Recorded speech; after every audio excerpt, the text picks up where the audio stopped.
everyone! You're watching and so on and so forth with Elaine, the channel where I share my experiences, reflective thoughts, and the meditations of my heart with you. This is Elaine speaking. Welcome to my channel. For today's episode, I will be sharing with you my thoughts about something that has been on my mind quite recently, and we will try to answer the question, is chivalry really dead? Last weekend, I got to discover this really amazing series that got me up all night and got me into binge watching altogether 6 episodes, and it's all about knighthood. I have always been, like forever, fascinated by the medieval era. Kings and queens of old, castles, fortresses, battles, horses, swords, and knights. Yes, knights. I mean, who wouldn't be, right? Girls grew up wanting to be a princess. Girls grew up wanting to be found by a knight. Or at least, I had. And whether women would like to admit it or not, still I believe, even at this modern day and time, a lot of women still dream about the concept of a knight in shining armor, a knight who would sweep her off her feet. And although it's already impossible these days to find a knight wearing his armor, walking about with his sword, except for maybe when you visit a theatrical play or go to the movies or a particular museum, we can no longer find a knight walking about with his sword. But what about modern knights? What about modern knighthood? What about modern chivalry? Are all these three really gone? Have they already really gone with the wind? Or is it something that we still ought to expect? Or is it something that we still really are looking forward to be able to see in society? The statement, chivalry is dead, has been made by the Irish statesman Edmund Burke in the year 1790 in his response to the French Revolution. And it has been popularized in the year 1823 by the author and poet Lord Byron. But if we come to think of it, is chivalry at this modern day and time really dead? I believe that even if the term chivalry is no longer much used, but instead the modern word with the same meaning, which is gentlemanliness, it's still expected by a lot of women, by a lot of people, to be shown, to be really done by men. With even the rise of feminist advocacies, that women want to fight for their rights, women want to fight for the equality of genders, that they wouldn't want to be seen as the weaker vessel, at the core of a woman's heart, she would still want to be shown chivalry. She still wants to be shown gentlemanliness. To date, although we no longer use that term chivalry, the word gentlemanliness is very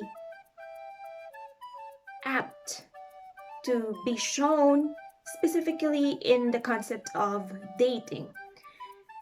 The guy displays gentlemanliness towards the woman that he woos, and he opens the door for her, he pulls out the seat for her, he pays the dinner. However, it should not stop there, because truth be told, in this dating environment, in the context of dating, it is a given that the guy would always put his best foot forward, right? And do all this kind of stuff to the point of sometimes it's already exaggerated that as a woman you do not know anymore if it's real or if it's just a display, a grand display of something in order to win your heart. So it should go beyond the dating scene. Being a gentleman and modern day chivalry should not stop between two people dating and a man showing chivalry or gentlemanliness to the woman whom he tries to win.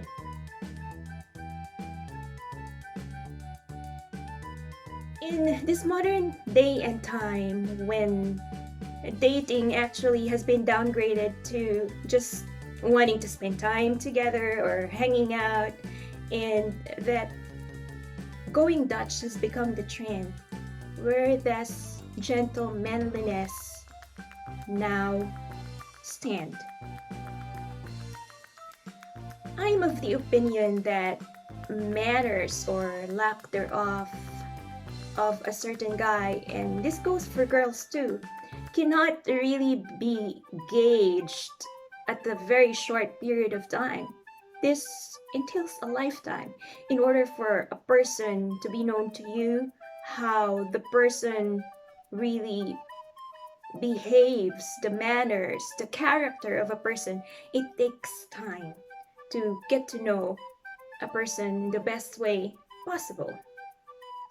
I would say that a real person can be seen, the character and attitude of a person can be seen not when the person tries to win someone, but when that particular person is under pressure. You know, when you put all the forces of pressure together, rallying towards a particular person, that's when you will see how a person really is. And this is true not only for men but also for women.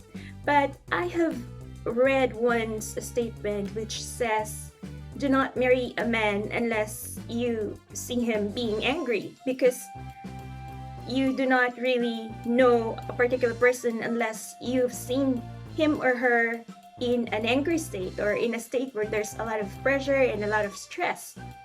That's where the real character comes out. That's where the real attitude comes out. And the behavior of a person isn't only displayed or showcased in these displays of gentlemanliness that we know of. I had this guy friend whom I have met when I was a student in Holland, and he is Austrian. And one time I visited Vienna for the first time, and we met up for coffee and he toured me around a little bit. Being friends with him while we were studying, I already was able to see his gentlemanly gestures. But having visited Vienna and spending time with him there, I was like totally overwhelmed how he has been to me. He was the kind of guy who opened the doors, pulled out the seat, carried my purse for me, helped me with my coat, picked the tab, and walked on the danger side of the road. And our friendship was purely platonic. When I parted with him, I could not help but think how very impressive that was. I was really impressed. And from that day forward, up to now, whenever I think of what a gentleman is in that context of manner and etiquette, that friend of mine has become my defining point. Because girls, do not lie, who among you would not want to be treated that way, right? I still have guy friends at the moment with whom I have formed really close friendship with, who do the same thing as my Austrian friend did. And I doubt I would stay to be friends with them if they have not displayed such a character or attitude. Let me tell you this, guys, even if you are not dating a girl, even if you are just platonic friends and just hanging out, we women, we notice. We notice it when you switch over to the danger side of the road, hold doors open for us, lend us your jacket when it is cold, or volunteer to pay for the drink from time to time. Even if we do not have a romantic involvement, and you do not have to impress us, when you do that, we notice and we remember. Believe you me, it may be true that women these days are shouting for gender equality and wanting to not be seen as weak. But when you nonetheless follow the conduct of being a gentleman, that leaves a mark. And it becomes particularly more special if you are just platonic friends and you're not trying to win her over. Because if it's in the context of dating that you do that, it's something that should be a given, like it's something that is actually expected of you because you're trying to win her heart. But if you are not in a romantic involvement with a particular someone, with a particular woman or girl, and you still try to express and manifest gentlemanliness, we do notice. We do notice and we remember. We remember because it is something that we still expect in the core of our hearts, even if we try to rise up as the women in power, and even if we try to not be on the backside and be seen as something or someone who is weak, we still want it. Women still want a display of gentlemanliness. It sometimes is quite disheartening whenever I take the public transport, for example, and then an elderly woman would be boarding and there is someone, a guy, who is close to this woman, and that the bus or the tram is full, and the elderly woman just stands there and no one offers her a seat. Even the guy goes to her, doesn't or wouldn't offer her a seat. It's just plain disheartening. I know. Sometimes it is hard to do that, especially when you have been told no for many times over. Especially if you come up and then you have been said no to, it's quite difficult to do it all over again. Better not do it anymore because you would be told no. I know that it is some sort of a rejection, and that is a little bit not good maybe for you to feel that way, that okay, so in the past they didn't want a seat, so why should I offer them still a seat? Well, let me tell you this. When you do that, even if the person or the elderly woman or the pregnant woman or the disabled person whom you offered your seat to said no, it makes a difference. It makes a difference not only to the person whom you offered your seat to, but to the people who are looking around and seeing what you did or what you do. It's quite disheartening that less and less men, less and less guys do that. So, my point being, in that case, is gentlemanliness or is chivalry really already dead? Well, you as a guy might say, but women these days do not want that anymore. They do not want any more help. They do not want to be offered a seat to. False. Just a tip. This is an approach which my Austrian friend used when we met together for coffee when I visited Vienna. I was carrying a purse, and he offered to carry my purse for me. But he did not ask me, "Do you need help?" or "Should I carry that for you?" But instead, what he did was he told me, "Here, let me carry that for you." And it's an offer that I just couldn't refuse. It's something that I could not say no to. So I agreed and I gave him my purse and he carried my purse for me. You see, if had he asked me, "Do you need help?" or had he asked me, "Should I carry that for you?" I would have said, "No, thank you very much. I am not that weak. I can carry my own purse." But because he actually said, "Let me carry that for you. Here, let me carry that for you," I agreed. Because you see, there's a difference between asking, "Would you need help?" or "Should I help you?" and actually really already offering your help. I think the second approach is a more gentlemanly way to do it. You do not have to ask. You do not have to be told. Just do it. I think that is the approach that should be done, at least in my humble opinion. Although good manners are not only expected from men but women as well, we should be reminded, if you are a believer, that in the creation narrative, God created Adam first. But during that time when Adam could not find any companion suitable for him, God put him to sleep, and in his sleep, God took a rib out from Adam, and from that rib formed a woman, whom Adam named Eve. And when Eve got there, Adam already has a companion from that point forward. You see, the woman, Eve, was a gift to Adam, and because she was a gift, she was meant to be treasured. She was meant to be cared for. She was meant to be honored. She was meant to be respected and seen as an equal.